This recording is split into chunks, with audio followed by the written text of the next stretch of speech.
Para eso lo primero que hice, y también me había comprometido ayer, fue pedirle una reunión al presidente, justamente para llevarle nuestros fundamentos de por qué es tan importante para nosotros que continúen las clases presenciales en la Ciudad de Buenos Aires. Primero quiero destacar lo positivo de que nos hayamos reunido. Yo siempre valoro el diálogo, siempre y mucho más en esta situación de pandemia, donde juntos tenemos que cuidar la salud de la gente, pero no solo la salud, sino también la educación, el acceso al trabajo y todas las actividades que hacen al bienestar integral. Por eso, en este momento más que nunca, tenemos la responsabilidad de coordinar nuestros esfuerzos, de dialogar, de buscar consensos, justamente en un momento de tanta angustia e incertidumbre. Yo en la reunión le mostré toda la evidencia que fundamenta por qué nosotros tenemos esta posición tan firme de la necesidad de que las escuelas sigan abiertas. Primero, obviamente, toda la evidencia internacional, nacional también, muestra el enorme daño que causó el año pasado sin clases presenciales. El otro día di varios indicadores y en esta preocupación el presidente coincidió. También le di toda la evidencia que muestra que las escuelas no son un lugar de mayor contagio. Los datos son contundentes. De las 700.000 personas que acceden a las escuelas, alumnos, docentes, directivos, no docentes, los padres, hubo menos del 1% de contagios. Para ser exactos, el 0,89% se contagiaron. Y no nos detuvimos ahí. Hicimos un seguimiento después de cada contagiado, qué pasó con sus contactos estrechos. Y ahí el contagio fue menor aún. Solo el 0,012 de los contactos estrechos de los contagiados se contagiaron. O sea, no solo la escuela no se contagia, sino que tampoco es un lugar de propagación del virus. Obviamente estos números son resultado del compromiso en el cumplimiento de los protocolos, de los directivos, de los docentes, de los padres, de toda la comunidad educativa. El presidente coincidió con esta evidencia de que las escuelas no son un lugar de contagio, pero me transmitió lo que después dijo públicamente, su preocupación de que la llegada a la escuela, que la circulación alrededor pudiera ser un lugar de mayor contagio. Y también ahí tenemos la evidencia para mostrar que eso no es así. Primero de todo, si tomamos hoy la cantidad de gente que viaja en transporte público al día de hoy es igual a la que viajaba antes del comienzo de las clases. O sea, el comienzo de las clases no sumó más gente al transporte público. Primero. Segundo, de aquellos que usan transporte público, uno de cada 3 de los que van a las escuelas usaban transporte público. Ese es el dato histórico. En el día de hoy eso bajó. Es 1 de cada 4. O sea, menos gente que va a la escuela está usando transporte público. Además de eso, el dato es que la mayoría viaja en colectivo, de los que van a la escuela. Los viajes en colectivo no aumentaron la cantidad, pero se sumaron 20% más unidades. Con lo cual, más unidades para la misma cantidad de gente, menor riesgo de contagio. Y por último, el dato de que en las escuelas primarias, iniciales y primarias, jardín y primaria, por la forma de asignación de la escuela, la mayoría de los chicos viven en 10 cuadras a la redonda, porque son los que tienen prioridad. Con lo cual, la gran mayoría de las familias en primaria inicial van caminando, no usan transporte público. Con lo cual, todos los datos muestran que no hay un mayor riesgo en el transporte público de la ida de la escuela. Y si la preocupación fuera lo que sucede en la entrada, o sea, los famosos encuentros de padres a la entrada o a la salida, primero nosotros tenemos el sistema sube y baja para que puedan dejar a los chicos sin bajar del auto. Y segundo, si hubiera que organizar, si ese fuera el problema, es mucho más fácil y mucho menos costoso organizar las aglomeraciones, evitar las aglomeraciones en las entradas, que hacer que los chicos no vayan a las clases.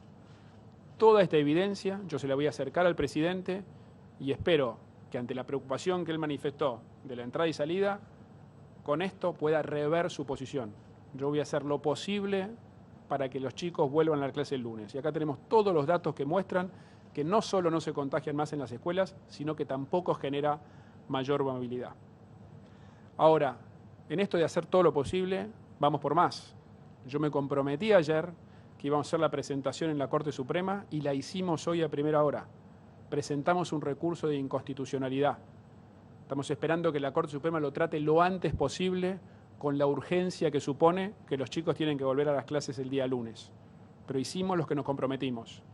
Y lo mismo, nos llegó la información de que hay muchas presentaciones hechas por organizaciones de padres, por escuelas, por asociaciones, por ONGs, de gente interesada en los temas educativos, por expertos, con lo cual cumplimos nuestro compromiso de hacer todo lo posible para que el lunes tengamos clase. Como dije también, la pandemia tenemos que gestionarla con rigurosidad y con evidencia. Por eso hay algunos comentarios del presidente del día de hoy que yo no puedo dejar pasar. Respecto de la vacunación, yo reafirmo lo que dije. Si se hubiera vacunado lo que se había comprometido, hoy no tendríamos esta situación de segunda ola. El Gobierno Nacional había comprometido 20 millones de vacunas para fin de febrero. Hoy estamos a mitad de abril y los datos oficiales nos muestran que se aplicaron 7 millones de vacunas. Datos oficiales en ambos casos. Segundo, tiene que ver con la derivación de camas. No tengo duda que hay casos de gente de la capital federal que se atiende en la provincia. Los hay. Ahora, la tendencia en los números significativos es exactamente la contraria. Y este es un dato histórico. No de la pandemia, no de ahora. Históricamente, un 30% de las camas de terapia de la Ciudad de Buenos Aires siempre han sido ocupadas por gente que viene de la provincia. Hoy, con el COVID, ese número se ratifica, estamos en el 30%.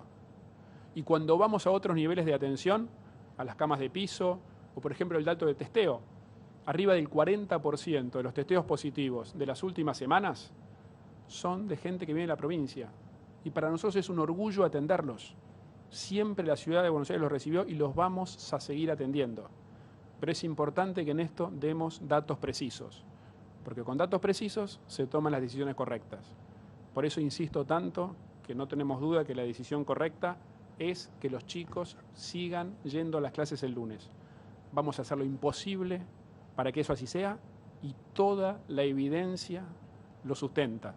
Todos estos datos, algunos le alcancé al presidente hoy, otros les voy a alcanzar a partir de la preocupación que me transmitió y que además también la transmitió públicamente.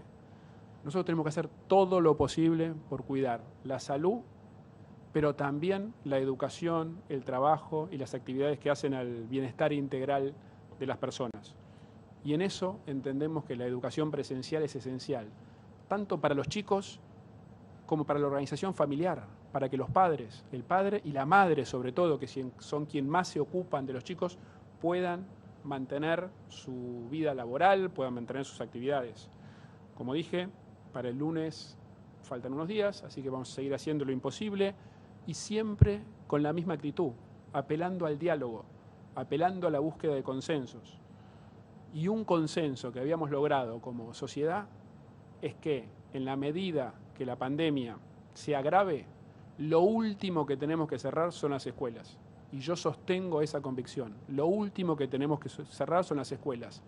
Porque como dije ayer, el aula más peligrosa es el aula que está vacía. Muchas gracias y no sé si tenemos alguna pregunta. ¿Qué tal? Aquí, a su derecha, Pablo Navarro de Radio La Red para Horacio Rodríguez Larreta. ¿Le faltó llevarle eso al presidente teniendo en cuenta que se iba a hablar sobre el tema como para contraponer las informaciones o los números que tenían ambos para demostrar? Y en todo caso, ¿a qué le atribuye que justo, o es lo que dijo también el presidente, que cuando comenzaron las clases se vio que se disparó la curva de contagios, o a qué se lo atribuye en todo caso si no le convence esta explicación? Y por otro lado, cortito y hay un amparo además el de la Corte Suprema presentado por una defensora oficial del Foro Contencioso Administrativo de la ciudad para revertir lo decidido por el presidente, al que pueda contestar esto si tiene algún dato también. Primero, yo le alcancé todos los datos que justifican, primero, la importancia de la presencialidad en la escuela y segundo, que la escuela no es un lugar de contagio. Él me manifestó en la reunión una preocupación adicional que yo no tenía prevista porque justamente por el problema de no haber hablado antes, que era su inquietud respecto al contagio alrededor de la escuela. Esos datos los recabamos, son contundentes, los compartí con ustedes recién, respecto de que no aumentaron los viajes en transporte público a partir del inicio de clases. Y estos datos se los voy a alcanzar ahora al presidente, que además también lo manifestó públicamente. Respecto a los amparos, entiendo que hay varios presentados. O sea, nosotros presentamos el amparo ante la Corte Suprema, que es la jurisdicción donde tenemos que presentarlo como Ciudad de Buenos Aires, pero entiendo que hay algunos otros, como te dije, de ONGs, de defensores, de asociaciones de padres. Quería darle la palabra a Fernán, ya está, respecto a la evolución de la curva de contagios. Sí, ahí hay un aspecto técnico que es muy importante considerar y evaluar en detalle, ¿no? Esta es una enfermedad regional de las ciudades, de las regiones, de las áreas metropolitanas. Y por lo tanto hay que tener mucha prudencia en no combinar, no mezclar datos de diferentes áreas del país que han tenido periodos diferentes de apertura de escuela y que tienen curvas diferentes en la temporalidad. Si ustedes recuerdan, el año pasado la Ciudad de Buenos Aires hizo su pico de casos en el mes de agosto y la Argentina en el mes de octubre. De manera que difícilmente se puede comprender lo que pasó en la ciudad mirando la curva argentina. Y aquí pasa exactamente lo mismo. Cuando uno mira los datos específicamente de la Ciudad de Buenos Aires, la Ciudad de Buenos Aires empezaron las clases el 17 de febrero y los casos empezaron a aumentar 4 semanas después. Ninguna relación temporal con ellos. Lo que sí hay una relación bien clara, y nosotros lo hemos documentado y lo hemos presentado en conferencias del Ministerio de Salud, hay una relación muy, muy clara de los primeros días de marzo con varios días de cambio de temperatura brusco, de descenso de temperatura y varios días de lluvia permanente y persistente, que es el modelo típico en el cual esta enfermedad retoma la ola, que es cuando todas las personas al mismo tiempo, en un lugar donde hay circulación comunitaria del virus, deciden por algún motivo ir todas a lugares interiores y cerrar la ventana por la adversidad del clima. Eso ha pasado en muchos países europeos y es lo que pudimos documentar en la Ciudad de Buenos Aires. De manera que la evolución epidemiológica de la ciudad es bastante clara, está desacoplada temporalmente entre el inicio de las clases y el inicio de la curva, y hay una causa bien clara que ha sido experimentada y publicada en otras ciudades europeas entre el cambio de clima, el ir del lugar abierto, que es siempre el más seguro, al lugar cerrado, todos al mismo tiempo, en un lugar donde hay una proporción de gente enferma que rápidamente desarrolla lo que se llaman técnicamente los supercontagios. Así que me parece que ese análisis que está circulando es un análisis un poquito global, que no representa lo que pasa en cada una de las jurisdicciones y por lo tanto no es un buen análisis para entender lo que pasa con esta epidemiología en nuestro país.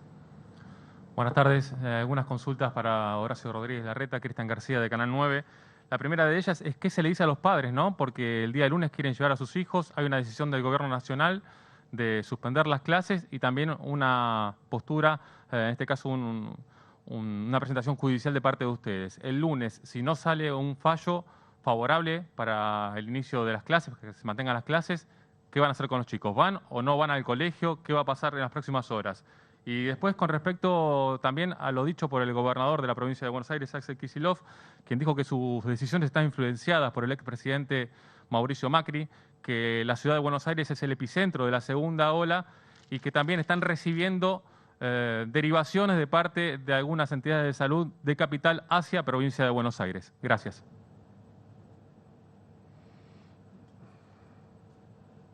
A los padres y madres de chicos en edad escolar en la Ciudad de Buenos Aires les ratifico que vamos a hacer todo lo imposible de acá al lunes para que puedan seguir en las aulas.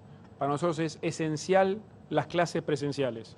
Dimos todos los datos y toda la evidencia de la importancia que tienen las escuelas y también dimos los datos de que no es un ámbito de mayor contagio que el resto de la ciudad. Y eso, insisto, vamos a hacer todo lo posible, todo lo que está a nuestro alcance. Hay varias presentaciones judiciales en curso en estas horas. Una de ellas la presentada por nosotros ante la Corte Suprema de Justicia. Segundo, desde el principio de la pandemia lo dije y lo sostengo. Yo no voy a entrar en discusiones políticas respecto del cuidado de la salud de la gente. Con lo cual no voy a contestar las consideraciones políticas del gobernador de la provincia, ni hoy, no lo hice antes y no lo voy a hacer nunca. Sí, respecto a la derivación, creo que ya fui claro. Es cierto que puede haber casos de derivación de la ciudad y de la provincia, pero la realidad, que si miramos los números, la tendencia es exactamente la contraria. O sea, 30% de las camas de terapia en la Ciudad de Buenos Aires son ocupadas hoy por bonaerenses. Y repito, es un orgullo para nosotros poder atender a muchos argentinos que lo necesitan y lo seguiremos haciendo. Los datos son bien concretos en ese sentido. El epicentro de la segunda ola. Me parece que hace también a esas consideraciones políticas que no tienen sustento, sobre las cuales no contesté, no contesto ni voy a contestar. Carola Suárez de La Nación Más, buenas tardes. Bueno, quería saber si pensaron algún tipo de herramienta para si las clases virtuales sí o sí tienen que finalmente comenzar a partir del lunes, pero además si se van a extender más de estos 15 días que están impuestos a través del DNU. Gracias. Primero, vale aclarar que el presidente se comprometió a que esta decisión de que no haya clases presenciales es solo por 15 días. Y a los 15 días, en cualquier caso, vuelven las clases presenciales. Obviamente yo le expresé mi desacuerdo respecto de esto porque cada día vale. Cada día que los chicos pierden clase es un drama. Por eso nuestra insistencia de que el lunes haya clase, pero respecto a los 15 días, el presidente se comprometió a que esta medida dura solamente 15 días. ¿Había otra pregunta, no? Gracias. Bueno, muchísimas gracias.